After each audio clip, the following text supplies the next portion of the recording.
ये कहानी एक टैक्सी ड्राइवर सूरज की है, तो इसे उन्हीं के नज़रिए से सुनते हैं।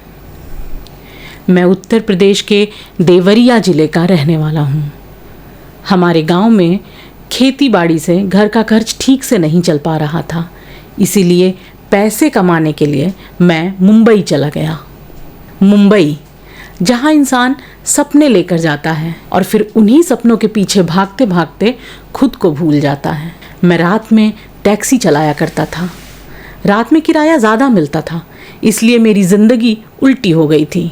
मैं पूरा दिन सोता और शाम होते ही टैक्सी लेकर सड़कों पर निकल पड़ता। उस रात भी सब कुछ बिल्कुल सामान्य था। रात के करीब 9 बजे होंगे। मैं टैक्सी स्टैंड की तरफ जा रहा था। सड़क सुनसान थी, हल्की ठंडी हवा चल रही थी और दूर दूर तक सिर्फ स्ट्रीट लाइट की पीली रोशनी फैली हुई थी। तभी मैंने सड़क के किनारे एक लड़की को खड़ा देखा।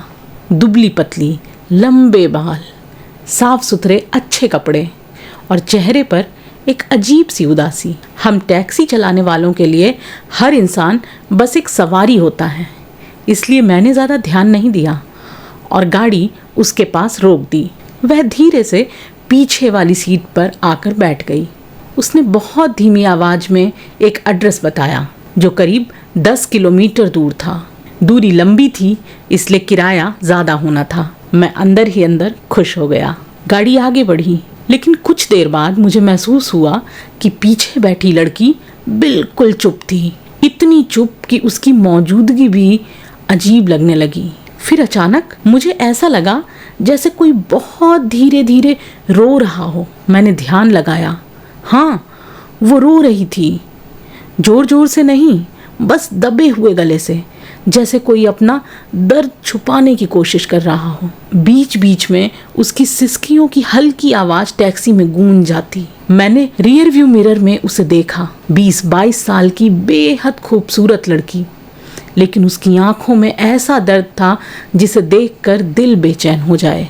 एक पल को मेरे मन में ख्याल आया, ये लड़की अकेले इतनी रात को कहाँ जा रही है। लेकिन अगले ही पल मैंने खुद को रोक लिया। मैं सिर्फ एक ड्राइवर था। मेरा काम सवाल पूछना नहीं था, सिर्फ सवारी को मंजिल तक पहुंचाना था। फिर भी इंसानियत के नाते मैंने हिम्मत करके उससे पूछा, बेटा सब ठीक है ना, कोई परेशानी है क्या? कुछ सेकंड तक पीछे से कोई आवाज़ नहीं आई। फिर उसने बहुत धीमे से कहा, नहीं, बस इतना ही। उसकी आवाज़ इतनी ठंडी थी कि ना जाने क्यों मेरे हाथ में हल्की कपकपी दौड़ गई। मैंने फिर कुछ नहीं पूछा। पूरे रास्ते टैक्सी में अजीब सा सन्नाटा पसरा रहा। कुछ देर बाद हम उस एड्रेस पर पहुंच गए जो उस लड़की ने बताया था। वो एक पुराना सा मकान था, चारों तरफ अंधेरा फैला हुआ था। लड़की धीरे से गाड़ी से उतरी। फिर उसने उदास आंखों से मेरी तरफ देखा और बोली, ये मेरा घर है, मैं अभी पैसे लेकर आती हूँ। और इतना कहकर वो अंदर चली गई। मैंने सर हिलाया और इंतज़ार करने लगा। 5 मिनट, 10 मिनट, 15 मिनट, लेकिन वो वापस नहीं आई। अब मुझे गुस्सा आने लगा। मैं टैक्सी से उतरा और जाकर घर की बेल लगातार 3-4 बार बजा दी। परेशान हो इसका ये मतलब नहीं कि किसी को यूँ इंतज़ार करवाओ। मैं मन ही मन बड़बड़ा रहा था। करीब 1 मिनट बाद दरवाज़ा खुला। सामने लगभग 60 साल का एक बूढ़ा आदमी खड़ा था। उसकी आंखें थकी हुई थीं, चेहरे पर अजीब सी उदासी थी। मैंने कहा, सर पैसे दीजिए, आपकी बेटी अभी मेरी टैक्सी से आई है। वो कहकर अंदर गई थी कि पैसे लेकर आती हूँ और अभी तक नहीं निकली। बूढ़ा आदमी कुछ सेकंड तक मुझे घूरता रहा। उसकी आंखों में धीरे धीरे हैरानी उतरने लगी। फिर उसने धीमी आवाज़ में पूछा, कौन बेटी? मैंने कहा, अरे वही, अभी अभी आई है, 20-22 साल की लड़की। इतना सुनते ही बूढ़े के चेहरे का रंग उड़ गया और फिर दीवार पर टंगी एक तस्वीर की तरफ इशारा किया उसने। क्या यही लड़की थी? मैंने तस्वीर की तरफ देखा और मेरा दिल जैसे धड़कना भूल गया। वो वही लड़की थी, एकदम वही चेहरा, वही आंखें। मेरे मुंह से धीमे से निकला, हाँ। कुछ पल के लिए वहाँ सन्नाटा छा गया। फिर बूढ़े आदमी की आंखें भर आईं। रूंधे गले से वो बोला, ये मेरी बेटी थी।